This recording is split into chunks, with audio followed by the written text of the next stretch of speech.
Alright, we're on to the C10 now. I sold the motor yesterday. Guy's gonna come pick it up tomorrow. Got 300 bucks out of it. It's cheap, but wanted to get rid of it fast.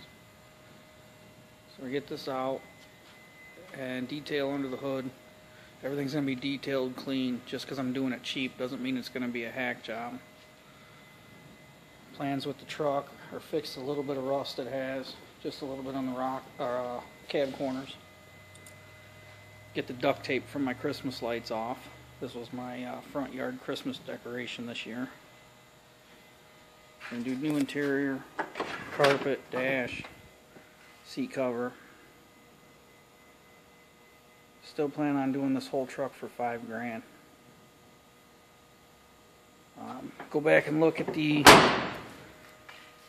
videos on the engine on how I got it for less than free.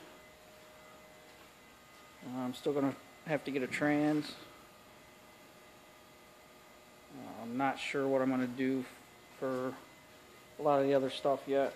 I'll figure it out as I go.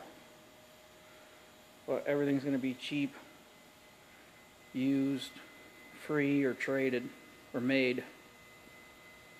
So my goal is $5 grand or under.